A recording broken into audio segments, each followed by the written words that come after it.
commencement était le Verbe. Le Verbe était avec Dieu et le Verbe était Dieu.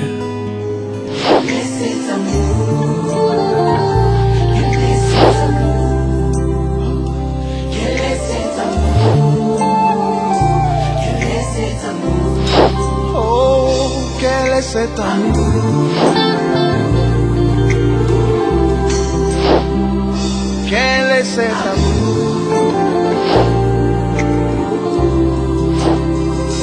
Emmanuel. Tu connais nos prières, tout ce que nous te disons lorsque nous fléchissons les genoux et que nous élevons vers toi le même purifié. Les psalmistes disent dans leur détresse, ils crièrent à l'Éternel et l'Éternel envoya sa parole et les guérit. Seigneur, c'est une faveur, c'est une grâce, c'est un privilège pour moi que de me tenir devant cette assemblée de saints et de parler en ton nom.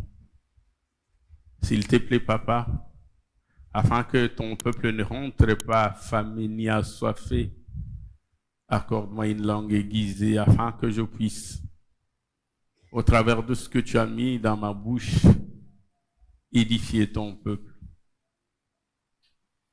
Et que chacun, lorsqu'il rentrera chez lui, qu'il témoigne en lui-même qu'il y a un Dieu dans le ciel qui écoute les prières et qui exauce. Papa, nous te supplions dans le nom de Jésus.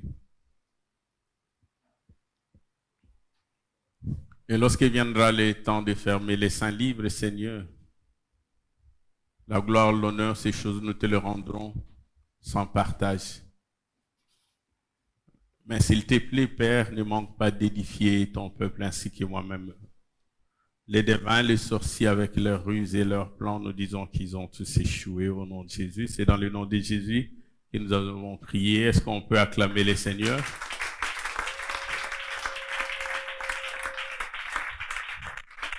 Nous allons rester debout. Je vais faire la première lecture. Et ceux qui sont fatigués pourront s'asseoir. Nous restons debout. En ce jour, j'ai deux textes particuliers à nous proposer. Et les deux textes essentiels sont tirés du livre du psaume. Le premier, celui qui nous sert de fondement, c'est le psaume 107. Psaume 107, dans le lire du 23e au 30e verset.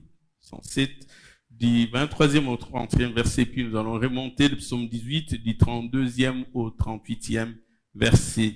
Psaume 18, verset 32 à 38. Si vous avez trouvé les psaumes, est-ce qu'on peut lire ensemble? Vous êtes d'accord que je puisse lire? Vous avez trouvé? Est-ce qu'on peut lire? Le 107, verset 23.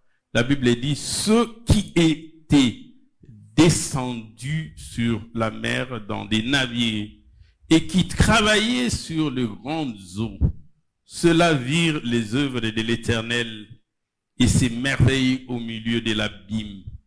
Verset 25, il dit, il fit souffler la tempête qui souleva les flots de la mer. Il montait vers le ciel, il descendait dans l'abîme. Leur âme était éperdue en face du danger, en face de l'abîme, du désarroi. Verset 27, saisi de vertige, ils chancelaient comme un homme ivre et toute leur habileté était anéantie. Dans leur détresse, ils crièrent à l'Éternel et l'Éternel les délivra de leurs angoisses. L'Éternel arrêta la tempête. L'Éternel ramena le calme et les ondes se turent. Ils se réjouirent de ce qu'elles s'étaient apaisées. Et la fin du verset 30, la Bible dit, et l'Éternel les conduisit au port désiré. Dis à ton voisin, et l'Éternel les conduisit au port désiré. Dis à celui qui est devant toi, et l'Éternel les conduisit au port désiré. Dis à celui qui est derrière toi, et l'Éternel les conduisit au port désiré. Tel est notre thème pendant toute cette semaine des prières. Le thème est donc intitulé « Le Dieu Tout-Puissant nous conduira au port désiré ». Est-ce qu'on peut acclamer le Seigneur? Le Dieu Tout-Puissant, El Shaddai, nous conduira au port désiré. Il nous amènera au port désiré. Alléluia. Ceux qui sont fatigués peuvent s'asseoir un court moment.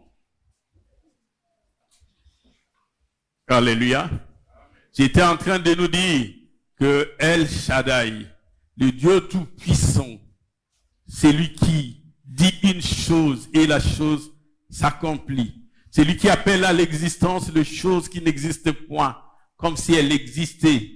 Celui-là, il va nous conduire au port désiré. Les psalmistes dit dans le texte que nous venons de lire du psaume 107, il donne l'image des gens qui étaient dans un voyage, mais ces voyages étaient périlleux. Ils étaient en haute mer, il y avait des vagues, il y avait des tourbillons, il y avait un vent impétueux. Et il dit qu'ils étaient en train de travailler. Leur lieu, c'était les grandes eaux. Mais ils ont vu la main de l'Éternel. Alléluia.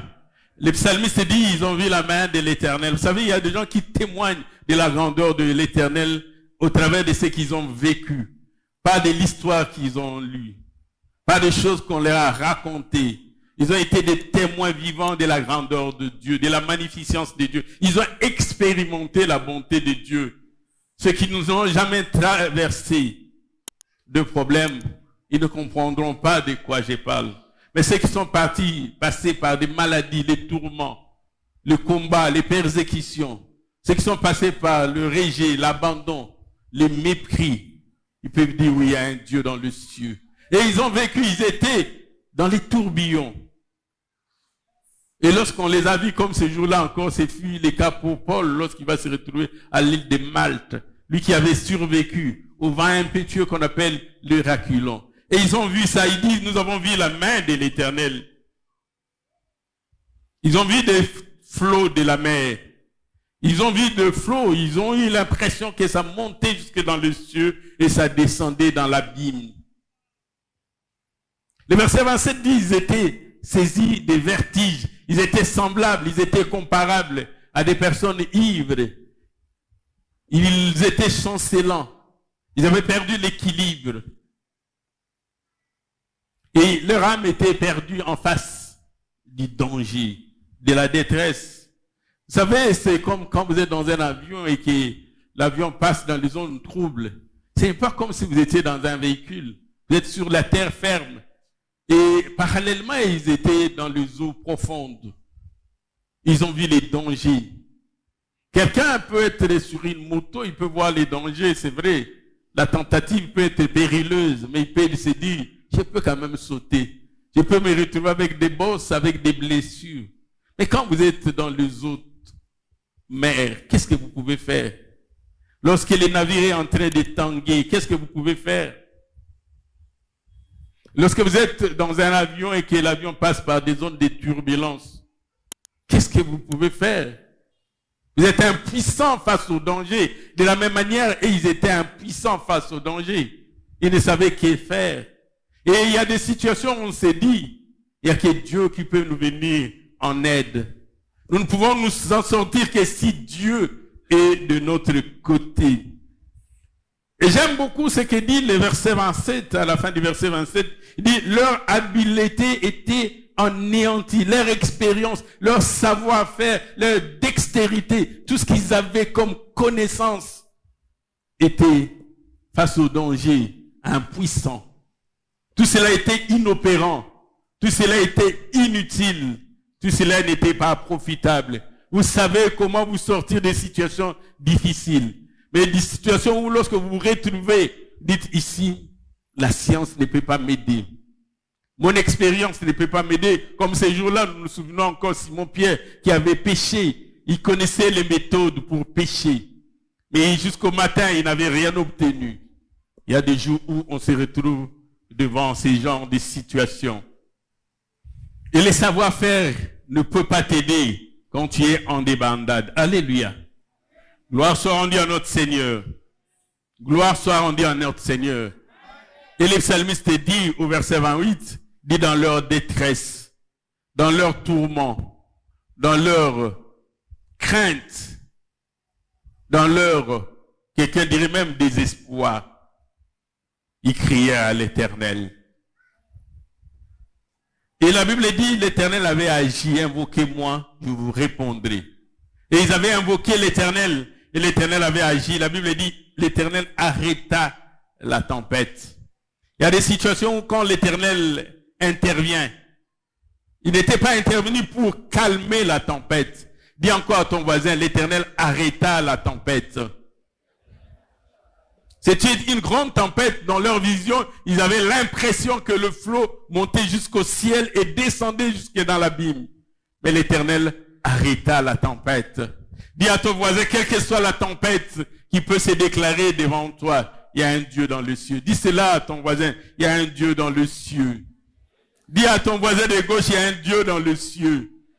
Il y avait une grande tempête, mais l'Éternel arrêta la tempête. Et comme si cette tempête pouvait parler, les psalmistes disent, les ondes se sont tues. L'Éternel va faire taire les problèmes.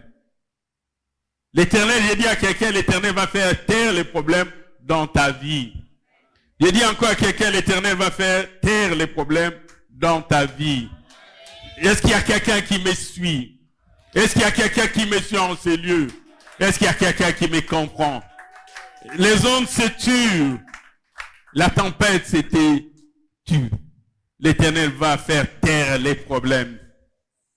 Et ils se sont réjouis de ce que l'Éternel avait apaisé la tempête. Il avait amené la paix là où il y avait les tourments. Il avait amené la tranquillité, la quiétude. Et à la fin du verset 30, il dit, et l'Éternel les conduisit au port désiré. Alléluia. Le plus important dans la vie, c'est d'arriver au port désiré. Nous allons en parler, on pourra y revenir peut-être toute la semaine. Arriver à destination. Bien-aimé dans le Seigneur, tu es serviteur de Dieu, attaché aux Écritures, priant, gênant, parlant même en langue. Mais si tout cela n'était conduit au port désiré, je suis tenté de dire, tu perds ton temps. À quoi cela te servirait de gêner?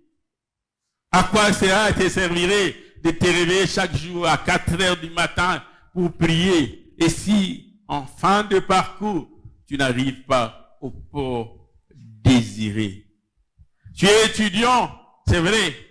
Tu assistes chaque jour au cours. Et les parents payent pour toi les frais académiques.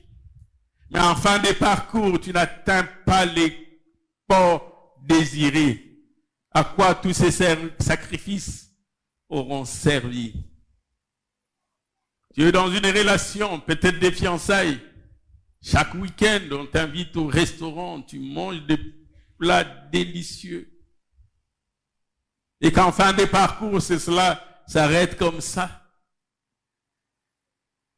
Dans des fiançailles interminables et que vous n'atteignez pas le port désiré, à quoi cela aurait servi?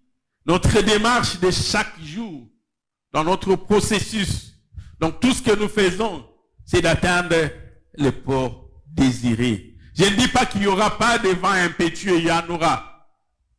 Il y aura la tempête, il y aura les vagues, il y aura des tourbillons. Mais si c'est l'Éternel qui te conduit, tu atteindras le port désiré. Il y aura des incompréhensions. Mais si tu marches avec l'Éternel, tu atteindras inévitablement les ports désirés. Ça ne peut pas s'arrêter au milieu de chemin. Il faut te demander dans la relation jeune fille, jeune garçon dans laquelle tu es, est-ce que vous atteindrez les ports désirés? Vous êtes en train de passer seulement du temps, perdant votre temps. Est-ce que vous atteindrez les ports? Est-ce que vous êtes sur la bonne direction? Et plus tard, nous parlerons encore de procédures, de méthodes que vous utilisez, de la démarche que vous entreprenez. Est-ce que ça vous conduit vers le port désiré? Et des fois même, on a tendance à s'éloigner. Lorsque Dieu va envoyer Jonas pour aller pêcher les Ninivites, lui s'enfuit vers Tarsis. Mais comme il était dans le plan de Dieu, c'est Dieu qui les ramena au port désiré. Bien-aimé dans le Seigneur, je ne sais pas quel est le port désiré. Peut-être que tu souffres. Peut-être d'une maladie, peut-être du chômage. Tu es dans des inquiétudes. Et tu dis en 2024, je voudrais atteindre le port désiré. Mais je voudrais te dire et te rassurer, si c'est le Tout-Puissant qui te conduit, je te le dis et le redis, tu atteindras le port désiré. Mais si tu te conduis toi-même, tu te perdras certainement dans la route, dans le chemin, et le port désiré ne sera qu'un rêve pour toi. Il est bon, j'aime ces chants qui disent, c'est important. Un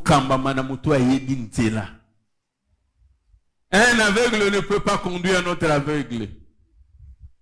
Si tu es conduit par celui qui connaît les chemins et qu'il est en plus animé de la bonne foi, de la bonne volonté de t'amener au port désiré, tu arriveras. J'aimerais qu'on lise le deuxième texte, le psaume 18, à partir du verset 32. Le psalmiste dit dans le psaume 18, à partir du verset 32, il dit, c'est Dieu qui me ceint de force. Il est fort, il est puissant, il a des aptitudes, des capacités, des habilités à faire des choses. Il dit, je ne le tiens pas de moi-même, c'est Dieu qui... Oh, je me rappelle encore ces jours-là, Daniel, lorsqu'il était appelé pour interpréter et révéler les songes. Il dit, ce n'est pas moi, il y a un Dieu dans le ciel. Alléluia. Est-ce qu'il y a quelqu'un qui reconnaît qu'il y a un Dieu dans les cieux, qui donne des capacités, qui donne des pouvoirs, des habilités? Alléluia. C'est Dieu qui me ceint de force. Et il ajoute, et qui me conduit dans la voie droite. Si vous me voyez marcher droitement, prendre de bonnes résolutions, prendre de bonnes décisions, éviter de faire certaines choses. Ce n'est pas par moi, ce n'est pas par ma science, ce n'est pas par ma force, ce n'est pas par mon intelligence. Il dit, le psalmiste dit, c'est Dieu qui me conduit dans la voie droite. Alléluia. Puisse Dieu te conduire dans la voie droite. Ne te laisse pas conduire par toi-même. Tu as vu des gens passer. Tu dis, moi aussi, je vais suivre ces chemins. Je vais marcher sur leurs pas. Non, on ne marche que sur le pas de Jésus-Christ. Et j'aime beaucoup ce qu'il dit dans le verset 33. Il dit, iront mes pieds semblables à ceux de biche. Alléluia. Il m'élève, il me donne des dimensions que je n'avais pas. Je peux faire de grands pas qui dépassent mes capacités physique. Les gens vont se demander, mais comment il marche de cette manière? Comment il peut quitter d'un point A vers le point B? Il dit, c'est Dieu qui me ceint de force. Et il ajoute, il rend mes pieds semblables à ceux de biche. Comment on a quitté au même moment? Qu'as-tu fait pour arriver avant moi? Je dis, c'est Dieu qui me ceint de force et il rend mes pieds semblables à ceux de biche. Nous partirons ensemble, mais nous n'arriverons pas au même moment. Nous allons étudier ensemble, mais nous n'aurons pas le même résultat. Nous commencerons le travail le même jour, mais en fin de parcours, nous n'aurons pas le même bien, nous n'aurons pas le même patrimoine. Parce que moi, c'est Dieu qui me ceint de force et il rend mes pieds semblables à ceux de biche. C'est Dieu qui me ceint de force et il rend mes pieds semblables à ceux de biche. Alléluia. Et on se demande, mais non, ce n'est pas moi. Les psalmistes disent, c'est Dieu qui me place sur mes lieux élevés. Alléluia. J'ai vu une cérémonie qui passait à la télé et quelqu'un a reconnu un autre collègue. Il a peine dit, mais comment tu as fait pour te retrouver dans ces milieux, dans cet entourage? Comment tu as fait? C'est Dieu qui me place sur mes lieux élevés. Et j'aime ce que le psalmiste dit. Il n'a pas dit, Dieu me place sur les lieux élevés. Il dit sur mes lieux. C'était préparé pour moi. Avant la nuit de temps. Non, on ne me place pas sur les lieux élevés. On me place sur mes lieux élevés. Dis à ton voisin, Il dit à ton voisin, et ce qui est à toi, personne ne peut te l'arracher. Parce que cela est à toi. Alléluia. Qui peut t'arracher ce que Dieu t'a donné? Qui peut te maudire là où Dieu t'a béni? Qui peut te rabaisser là où Dieu t'a élevé? Qui peut fermer là où Dieu a ouvert? Dieu me place sur mes lieux élevés. Yangaï. Alléluia. Dis encore, voisin, Yangaï. Tu n'es Yanani. Il dit Yangaï. Tu n'es Yanani. Sur mes lieux élevés. Alléluia. Et il exerce mes mains au combat. J'ai un coach. Vous vous demandez comment il fait. J'ai un coach. Il exerce mes mains au combat et je tends l'arc. Et tu me donnes les boucliers de ton salut. Ta droite me soutient. Et j'aime beaucoup ça encore. Le verset 35 dit, je deviens grand par ta bonté. Si je suis devenu grand, ce n'est pas par la science, ce n'est pas par mon ascendance, ce n'est pas à cause de mes arrière-grands-parents, ce n'est pas à cause de ma famille. Je deviens grand par la bonté de Dieu. Alléluia. Et cette 36, il dit, tu élargis les chemins sous mes pieds. Ces chemins ressemblent à un fil. Mais on te voit passer. Les gens se disent, mais comment tu as fait? Et tu dis non, Dieu élargit les chemins. Quand moi je mets les pieds, les chemins n'est plus étroits. Dieu élargit à chaque pas. Il dit non, il ne permettra pas que mon pied chancelle. Il va enlever ces pierres-là. Il ne permettra pas que mon pied heurte une pierre. Alléluia. Tu élargis les chemins sous mes pieds. Et mes pieds ne chancellent point. Nous passons là-bas, nous tombons. Mais c'est là où nous avons coussé. Mais comment tu fais? C'est Dieu qui élargit les chemins sous mes pas. Quand moi je mets les pas, les chemins deviennent directement grands. Alléluia. Comme les Égyptiens s'étaient demandé comment les enfants d'Israël avaient fait pour traverser la mer. Quand ils traversaient, c'était à sec. C'est comme s'ils passaient dans un aquarium. Et Dieu peut faire des choses comme ça. Alléluia. Qui croit que Dieu est capable de faire ce genre de choses? Il y a quelqu'un qui croit que Dieu est capable de faire ce genre de choses?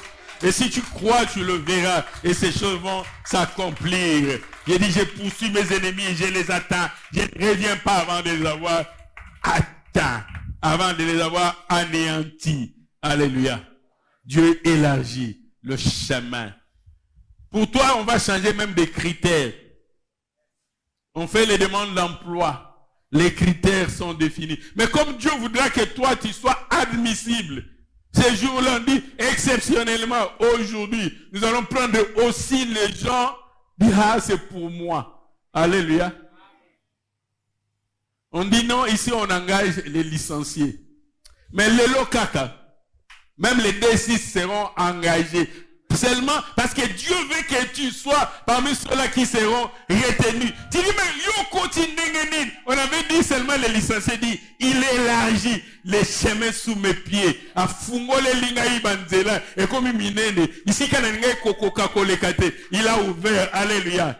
Si tu atteins le port désiré, si tu arrives à destination, c'est Dieu, il va élargir les chemins sous tes pieds. On va modifier les critères, on va modifier les conditions. Alléluia. J'aimerais dans un premier temps que nous posions ensemble les fondements de cet enseignement. J'aimerais parler de choses pour lesquelles nous avons la même compréhension, le même contenu. Je vais parler des termes essentiels. Le plus important, c'est vrai, c'est le port désiré. Mais avant d'arriver au port désiré, il y a d'abord le verbe conduire. Et au verbe conduire s'attache les conducteurs. Tu ne te conduis pas. Il y a le verbe conduire, il y a les conducteurs, mais aussi les ports désirés. Et j'aimerais que tu aies déjà à l'esprit pour 2024, quel est ton port désiré? Où veux-tu arriver? Est-ce un aéroport? Quel est ton aéroport désiré? Quelle est ta destination? Si c'est le travail, c'est ça ton port désiré. Si c'est un enfant, c'est ça ton port désiré. Si c'est un diplôme, si un ministère revêtu de gloire et de magnificence, c'est ça ton port désiré. Si c'est les mariages, c'est ça ton port désiré. Mais tu ne dois pas te conduire toi-même. Nous voulons commencer par ces verbes conduire, qui voudrait dire mener une personne d'un endroit à un autre. Il y a les primus et les terminus, le commencement et la destination. Mener quelqu'un à un endroit à une destination, les diriger, lui montrer les chemins. Mais celui qui conduit ne se contente pas de montrer les chemins. Il va au-delà. Il va te convoyer. Je ne sais pas si vous saisissez la différence. Tu peux aller dans un quartier. Tu cherches une adresse. Tu ne te retrouves pas. Quelqu'un va te dire, compte 2 avenues. La 3e, c'est là. Mais tu peux rencontrer quelqu'un qui dit non, je ne me contente pas de t'indiquer. Moi-même, je vais te conduire à l'adresse. Je vais marcher avec toi. Dieu ne se contente pas de te dire, compte le nombre d'avenues. La 3e, c'est ça la destination. Non. Il dit, je vais t'amener moi-même jusqu'à te montrer. Il dit, c'est ici que tu dois arriver. Il y a des guides qui vont te dire, compte. Lorsque tu arriveras à un endroit, on va dire, arrête Lumbashi, descends là-bas et tu regarderas à droite. Ça, ce n'est pas Dieu. Il dit, je vais marcher avec toi. Je te tiendrai la main. Je t'amènerai. Il est un convoyeur. Il est avec toi. Il marche avec toi. Lorsque tu es devant le zoo, il voit qu'il y a devant toi le zoo. Alléluia. Il va te guider. J'aime beaucoup cette vision qu'avait eu et Philippe. Dans Actes des Apôtres, nous nous souvenons de ces textes qui se trouvent dans Actes des Apôtres, chapitre 8. La Bible dit dans le verset 26, un ange du Seigneur s'adressant à Philippe lui dit, lève-toi et va du côté du midi sur le chemin qui descend de Jérusalem à Gaza. C'est lui qui est désert. Il indique les chemins. L'Esprit de Dieu s'est saisi de Philippe pour lui donner une orientation et un chemin à suivre. Et la Bible dit, Philippe s'éleva promptement et partit. Et voici un eunuque éthiopien qui était ministre de Candace, reine d'Éthiopie, et qui était surintendant de tous les trésors qui venaient à Jérusalem pour adorer Dieu. Verset 28, Actes des Apôtres, chapitre 8. Il s'en retournait assis sur son char et il lisait les prophètes Ésaïe. L'Esprit dit à Philippe, avance et approche-toi de ces chars. Et Philippe accourut, entendit l'Éthiopien qui lisait les prophètes Ésaïe. Il lui dit, comprends-tu ce que tu lis? Comprends-tu ce que tu lis? Il répondit, comment le pourrais-je? Si quelqu'un ne me guide. Alléluia. Il y a des choses, des directions que tu prendras. Tu as l'impression que tu prends la bonne direction pendant que tu es en train de t'écarter du droit chemin. Et l'eunuque éthiopien dit, comment comprendrais-je si personne ne me guide, si personne ne m'oriente? J'aime beaucoup ce que Christ dit à ses disciples. Il dit, il vous est avantageux que je m'en aille. Si je ne m'en vais pas, le consolateur ne viendra pas.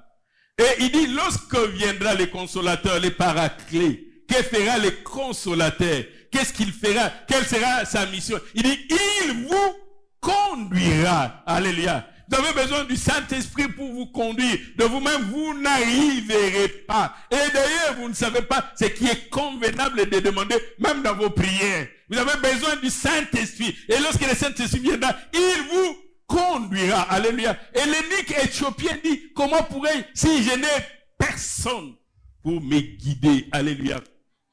Je voudrais te dire, tu as besoin d'un guide. Tu as besoin d'un guide. Alléluia. J'ai dit conduit. Mais j'ai dit, tu as besoin d'un conducteur. Le deuxième terme, donc, c'est le conducteur. J'ai dit, la garantie du succès d'un voyage dépend énormément du conducteur. Tu peux prendre un Boeing, tu peux prendre n'importe quel type d'avion. Mais si celui qui doit piloter ne s'y connaît pas, tu n'atteindras pas l'aéroport. Alléluia. Donc, il y a une place importante au conducteur. C'est comme dans les sacrifices. Il ne suffit pas d'avoir le sacrifice, mais aussi sacrificateur attitré. Alléluia. Parce que Dieu ne regarde pas seulement le sacrifice, mais il regarde aussi celui qui est en train de sacrifier.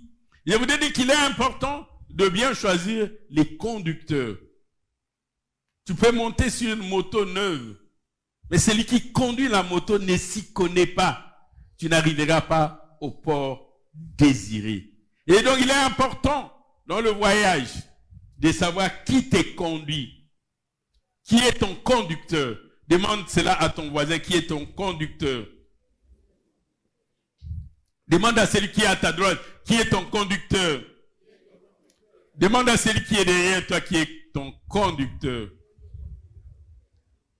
La garantie du succès est liée au conducteur, à celui qui te dirige. J'aime beaucoup la manière de présenter les psaumes du berger. Le roi David, dans le psaume 23, il commence à parler du conducteur. Il dit, l'Éternel est mon berger, c'est lui qui veille sur moi. Et tout ce qui suit après dépend du bon berger. Alléluia. Alléluia. Dis à ton voisin, cela dépend du bon berger. Cela dépend du bon berger. Et qu'est-ce que le bon berger fait? Dans le verset 2, il détaille. Il dit, il me fait reposer dans de verts pâturages. Il me conduit, il me dirige. Je ne me conduis pas moi-même. Alléluia. Il me conduit près des eaux paisibles. Il me fait reposer dans de verts pâturages. C'est le bon berger, c'est lui qui le fait. Alléluia. Tu vas arriver vers des eaux paisibles. Laisse que les bons bergers puissent te conduire. Ne te conduis pas toi-même. Il n'y a pas que des eaux paisibles. Et je voudrais te le dire, sur le plan spirituel et même dans le monde physique, il y a aussi les eaux troubles. Ce n'est pas parce que l'eau est calme que tu vas dire que ce sont des eaux paisibles. Et méfiez-vous, ce sont ces eaux-là qui cachent le plus souvent les crocodiles. Tu dis ici, il n'y a pas de mouvement, je vais me baigner, je vais boire de l'eau. Et c'est à ces moments-là que tu verras des reptiles sortir. Mais lorsque c'est le bon berger qui te conduit, tu peux te laver tranquillement. Parce qu'il va te conduire vers des eaux paisibles. Dis encore à ton voisin, il me conduit vers des eaux paisibles. Dis à ton voisin de gauche, il me conduit vers des eaux paisibles. Dis à ton voisin de droite, il me conduit vers des eaux paisibles. Il me conduit vers des eaux paisibles. Alléluia. Il me conduit vers des eaux paisibles. L'Éternel est mon berger. Il me conduit. Alléluia. Le Dieu Tout-Puissant, El Shaddai, vous conduira au port désiré. Et je vois encore les enfants d'Israël lorsqu'ils sont sortis de l'Égypte, de la captivité, de l'esclavage. Ils allaient vers une terre inconnue. Et Dieu ne pouvait pas les laisser se débrouiller. Il y allait seulement beaucoup. Dieu dit, je vais les conduire. Mais Dieu dit, si je les conduis au travers d'une colonne de feu, les jours, ils peuvent ne pas distinguer la colonne de feu. Il faudrait qu'il y ait quelque chose qui puisse contraster pour qu'ils sachent que je suis là en train de les conduire. Au lieu qu'il s'agisse d'une colonne de feu, il a mis une colonne de nuée. Et quand ça devenait la nuit, il dit, si c'est la colonne de nuée, ils ne vont pas distinguer. La nuit, il met une colonne de feu. Alléluia. Nous nous rappelons encore ce texte dans Exode chapitre 13. Nous pourrons lire à partir du verset 18. Dieu le conduisait de jour comme de nuit. Et de sorte qu'ils n'étaient plus maîtres de leur destin. Lorsque la colonne de feu s'arrêtait, ils devaient s'arrêter. Oh non, si la colonne de feu reste sur ce lieu-là, même un mois, il est resté un mois. Alléluia. Alléluia. Et lorsque la colonne de nuée s'avançait, il s'avançait. Lorsque la colonne de nuée allait à gauche, il allait à gauche. Il pouvait dire, c'est là, on est d'aller à gauche, nous allons à droite. Alléluia. Et Exode chapitre 23, verset 22 dit, la colonne de nuée ne se retirait point devant le peuple pendant les jours, ni la colonne de feu pendant la nuit. Alléluia. Au moins les enfants d'Israël étaient sûrs d'être conduits par le Tout-Puissant. Et celui qui les conduisait n'avait pas peur de l'adversité. Parce qu'il est Tout-Puissant. Il a le pouvoir d'appeler à l'existence des choses qui n'existaient point. Même s'il n'y avait pas un chemin, il pouvait créer les chemins. Il pouvait avoir de fleuves sur leur passage. Il dit avancer. Mais Seigneur, il y a le fleuve. Il dit, moi, je vous dis d'avancer. Vous allez traverser les Jourdains sec, avancer. Il y a la muraille de Jéricho, je vous dis d'avancer. Alléluia. Parce que celui qui les conduisait était El Shaddai. Alléluia. Dis à ton voisin que les Tout-Puissants te conduisent. Dis-lui en 2024 que les Tout-Puissants te conduisent. Que les Tout-Puissants te conduisent. Et j'aime cette inquiétude qui était dans Moïse, lorsque Dieu dit à Moïse de partir, de marcher, de conduire Israël. Moïse dit, toi tu connais le chemin. Là où tu nous envoies, nous ne connaissons pas. Nous n'irons que si tu nous accompagnes, si tu marches avec nous. Quand tu marches avec nous, nous avons la certitude du résultat. Nous sommes confiants, nous savons que le résultat sera positif. Alléluia. Il dit, marche avec nous. Nous aurons la certitude. Nous aurons confiance au résultat. Alléluia. Dans Exode chapitre 33, verset 14 et le verset 15, l'Éternel répondit, je marcherai moi-même avec toi. Il dit à Moïse, et je te donnerai du repos. Exode chapitre 33. Le verset 15, la Bible dit, Moïse lui dit, si tu ne marches pas toi-même avec nous, ne nous fais point partir d'ici. Alléluia. Je voulais dire à quelqu'un qu'on t'en l'a eu monté. Ce qu'il y a devant, tu ne sais pas. En tout cas, ces frères-là, il m'a sollicité un mariage. Il est chantre, il est sérieux. Si cela ne dépendait que de cela, Samuel aurait oint comme roi Eliab. Il aurait oint comme roi Chiméa. Il aurait oint comme roi Abinadab. Lorsqu'il est arrivé, c'est Isaïe. Il aurait dit certainement, loin de l'Éternel est devant moi. Il regarde la posture. Il dit, roi Azala lo lengebui. Frérot Alouba, on a douceur. On sent en lui l'esprit de Dieu.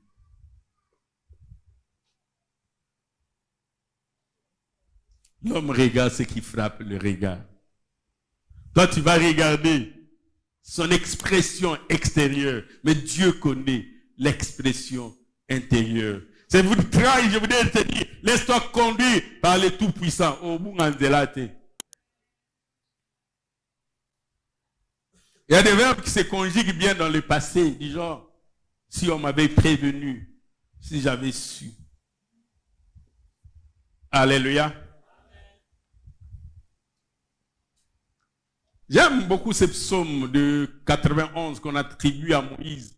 L'un des rares d'ailleurs attribués à Moïse. Psaume 91. Dans le verset 11, lorsqu'il parle de la certitude et de l'assurance d'atteindre la destination, il dit, l'Éternel ordonnera à ses anges de te garder dans toutes tes voies.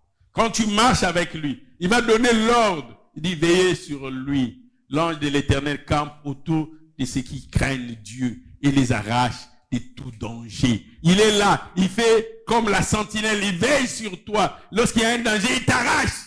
Lorsqu'ils voient les méchants, ils te changent de destination. Des fois, tu as l'impression qu'on est en train de te ralentir. Dieu sait. Tu voulais avancer, il dit non, reste encore là. Mais moi, je suis prêt, dit non, reste. Il sait pourquoi. Des fois, ne pense pas que Dieu te fait perdre le temps. Il te fait jamais perdre le temps. Il sait ce qu'il y a devant. Et il sait pourquoi il te ralentit dans ta marche et même dans ta démarche. Tu as l'impression qu'il t'empêche d'avancer. Mais Dieu sait que tu es en train d'avancer. Alléluia. Alléluia. L'ange de l'Éternel campe autour de ceux qui craignent Dieu. Et dans le verset 12, il dit, ils te porteront sur les mains de peur que ton pied ne heurte contre une pierre. La pierre restera. mais toi, tu ne vas pas te heurter. Parce qu'il va te porter. On va se demander, mais comment Asali Ndengenin? Alléluia. Le troisième concept qui nous intéresse, j'ai parlé du verbe conduire. Ensuite, j'ai parlé du conducteur. Notre conducteur, c'est le Tout-Puissant. Mais le troisième concept qui nous intéresse, qui t'intéresse, c'est le port désiré. Bien-aimé dans le Seigneur, quel est ton port désiré?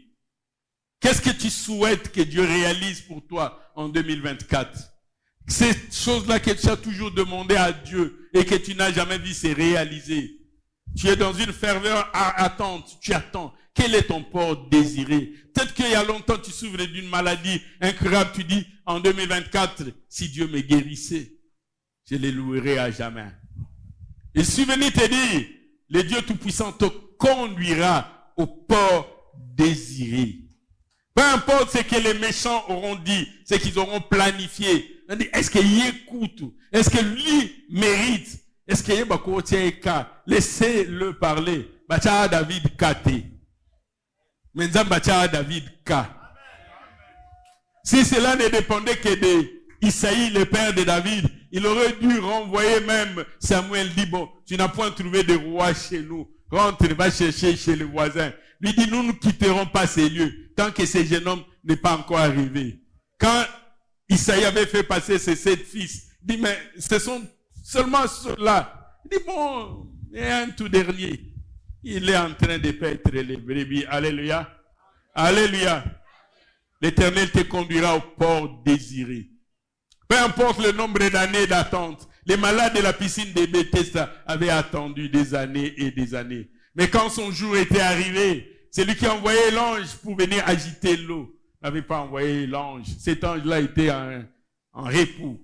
C'est lui-même qui était descendu. Alléluia. Je voudrais dire à quelqu'un, pour ton cas, Dieu n'enverra pas un ange. Tu es tellement précieux aux yeux de l'Éternel. Il viendra personnellement pour toi. Les autres, ils avaient eu la guérison, mais parce que l'eau était agitée par un ange. Mais les malades de 38 ans, lui, ce n'était pas parce que l'eau était agitée par un ange, mais parce que c'est lui qui a envoyé l'ange, s'était déplacé en personne. Il y a des cas où on dit, bon, un infirmier suffirait. Mais toi, les spécialistes, disent, moi-même, je vais m'occuper de ton cas. Ils disent, les plus que spécialistes, il va s'occuper de ton cas. Il n'enverra pas l'ange, il viendra lui-même. Il te parlera et tu écouteras sa voix. Il te parlera et tu entendras et il accomplira la chose le même jour. Alléluia. Ayo, vous allez guérir. Les autres, j'imagine, après la guérison, ils devaient aller étaler les habits. Ils devaient repasser. Toi, après la guérison, tu n'auras pas besoin d'aller étaler tes habits. On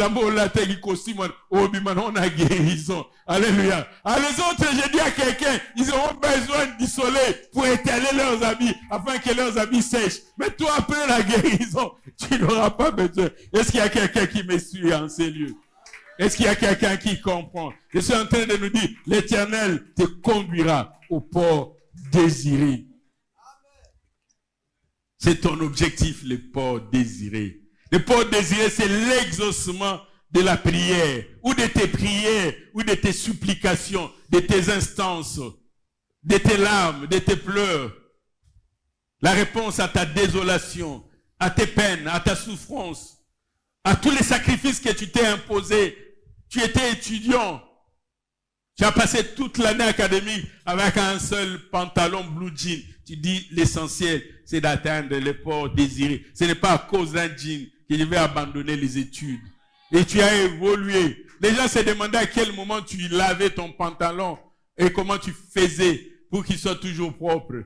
Et quand tu rentrais la nuit, tu lavais, tu exposais et le lendemain, tu repassais. Tu avais accepté cela pour atteindre le port désiré. Ceux-là qui te verront au port désiré ne sauront pas par où tu es passé. Alléluia. Homme de Dieu, pasteur, prédicateur. Il y a des gens qui peuvent te voir et peut-être même t'admirer. Ils ne savent pas par quel chemin tu es passé. Ils voudront atteindre le port désiré directement. Que des nuits, des privations. Et des fois même méprisé, rejeté.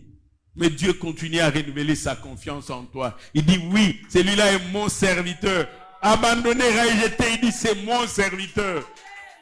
Les gens ne savent pas de là où Dieu t'a tiré. Alléluia.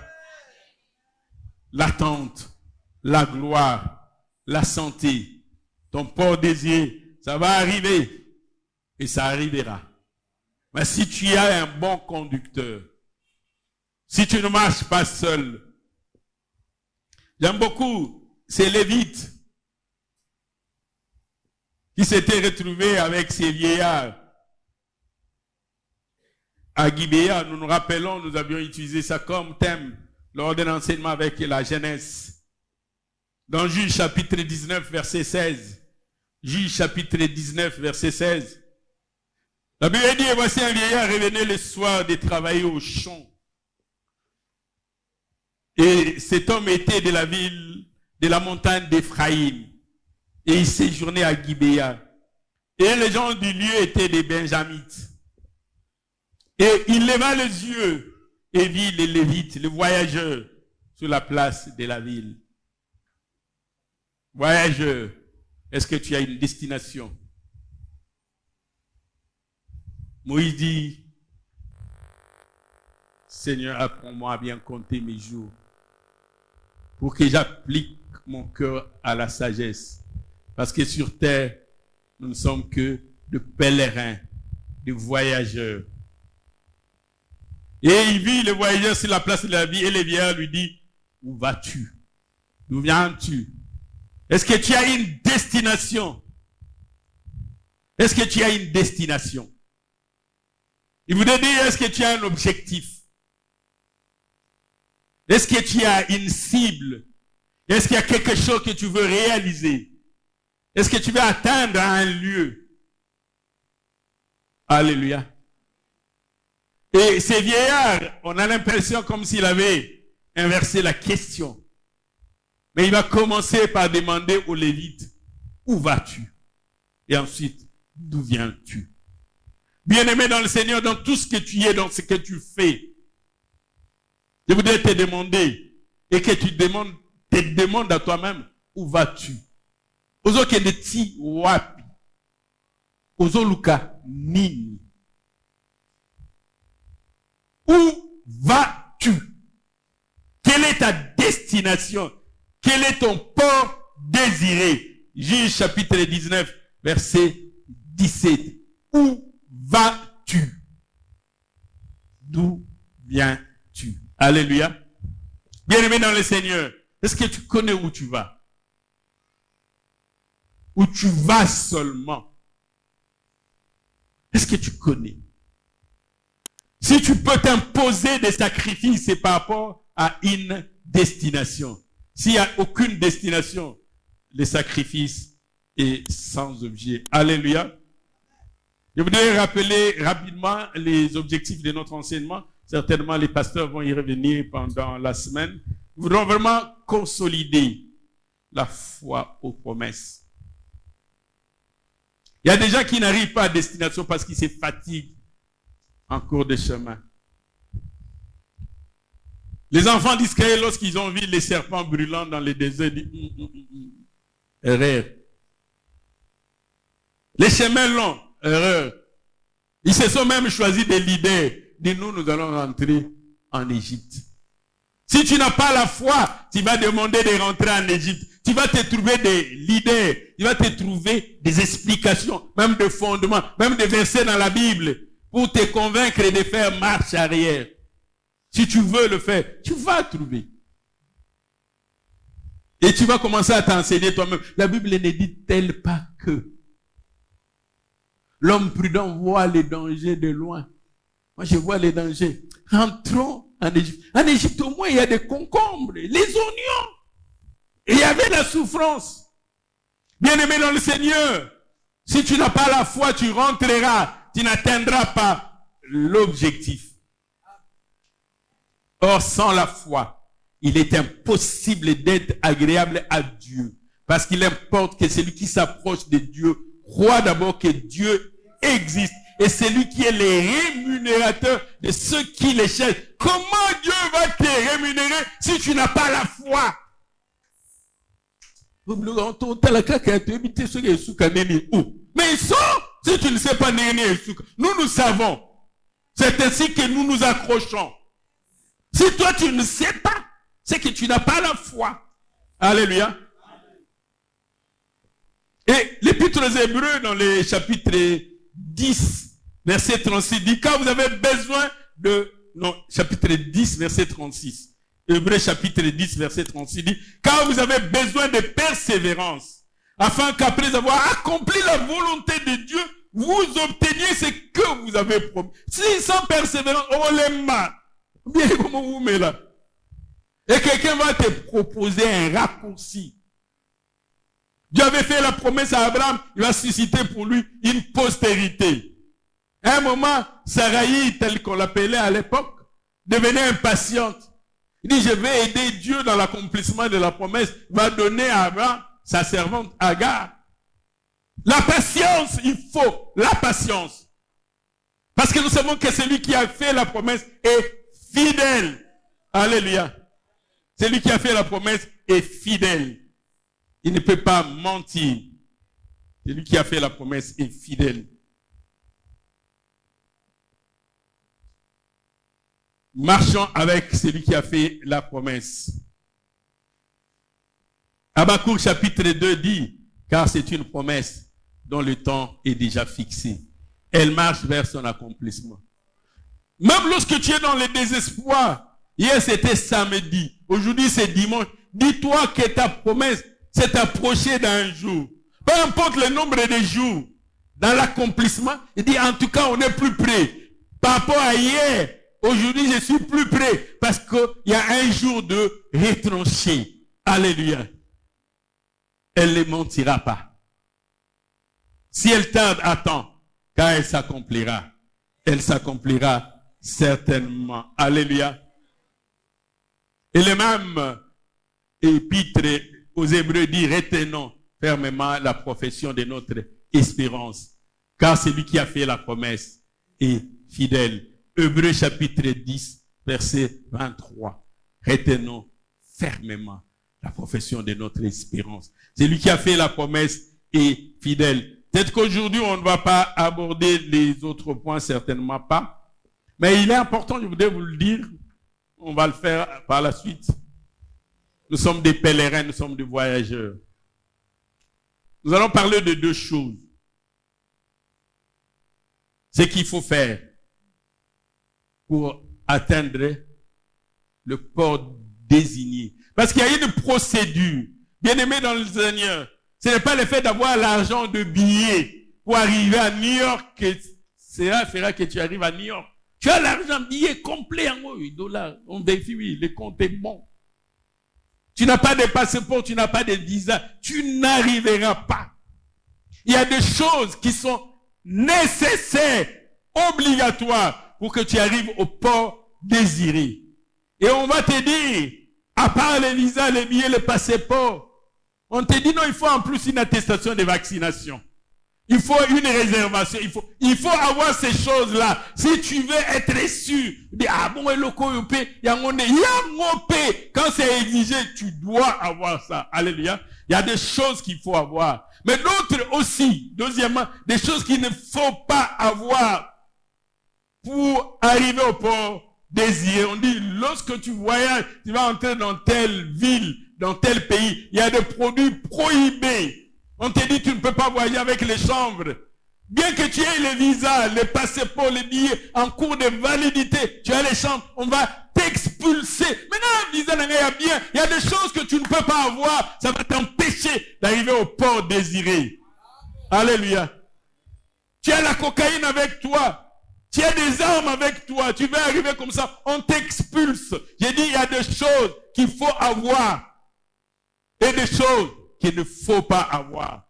On aura le temps de parler de ces choses-là. Ces choses qu'il faut avoir et d'autres qu'il ne faut pas avoir. Et il faut allier les deux. Si tu as les choses qu'il faut avoir. Mais en plus de choses qu'il faut avoir, tu as des choses qu'il ne faut pas avoir. Ça va vicier toute la procédure. On t'a demandé d'avoir le passeport en cours de validité, tu as. Les visas, tu y as. Les billets, tu y as. La vaccination, tu y as. Mais tu ajoutes des choses qu'il ne faut pas avoir. Tu ajoutes la cocaïne. Bien que tu aies toutes les choses qu'il fallait avoir, mais tu y as vicié ton dossier en ajoutant d'autres choses. Il y a des choses qui vont t'empêcher d'atteindre le port désiré. Tu n'as pas besoin d'ajouter cela. Alléluia. Est-ce qu'il y a quelqu'un qui me comprend? Est-ce qu'il y a quelqu'un qui me comprend?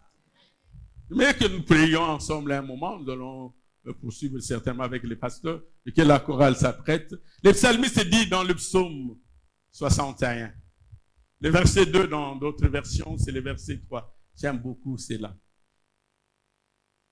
David qui est roi, qui a été roi pour être roi. Mais après l'onction royale, David n'est pas parti s'asseoir sur le trône royal. Il est resté serviteur de Saoul. David, est-ce que tu avais été roi, futur roi, ou tu as été roi? Roi. Il a été roi. Il avait l'onction royale. Mais il y avait quelqu'un d'autre sur le trône. Et dans son passage, dans les combats de chaque jour, Saoul voulait même attenter à sa vie. Et le psalmiste David va écrire ces psaumes. Il s'écrit, il dit, du bout de la terre, j'écris à toi, le cœur abattu. Conduis-moi sur le rocher, que je ne puis atteindre moi-même. Bien-aimé dans le Seigneur, tu as des rochers que tu n'arrives pas à atteindre toi-même. Tu ne peux pas atteindre le port désiré toi-même. Il y aura des vagues. Il y aura la tempête. Il y aura les tourbillons. De toi-même, tu n'atteindras pas. J'aimerais qu'ensemble, nous puissions nous lever. Nous allons faire cette prière de David. Du bout de la terre, j'écris à toi le cœur abattu. Nous allons dire, Seigneur, conduis-moi sur ces rochers élevés que je ne peux atteindre. Je ne sais pas en 2024, quel est le rocher que tu vas atteindre. Si tu continues à chercher des années, un enfant qui n'arrive pas. Dis, du bout de la terre, j'écris à toi le cœur abattu. Conduis-moi sur le rocher que je ne peux atteindre. C'est un diplôme, c'est une maison, c'est un fonds de commerce. C'est un ministère qui tente, qui ne s'établit pas. Il y a des problèmes dans ta maison, il y a un problème de santé. J'ai vu quelqu'un qui avait témoigné, qui avait vécu 14 ans de fiançailles. Le mariage n'arrivait toujours pas. Du bout de la terre, j'écris à toi le cœur abattu. J'aimerais qu'on lève les mains. Lèvons nos mains, nous allons prier ensemble. Nous allons faire cette prière. Du bout de la terre, j'écris à toi le cœur abattu. Conduis-moi sur ces rochers élevés. Et que chacun parle de son rocher élevé. Quel est le rocher élevé que tu ne peux atteindre? Pendant une minute, prions ensemble avant que les chants ne se mettent à chanter. Élevons nos voix, élevons les mains. Il dit, Seigneur, j'écris à toi. Éternel, j'écris à toi. Conduis-moi sur ces rochers que je ne peux atteindre moi-même. Du bout de la terre, j'écris à toi.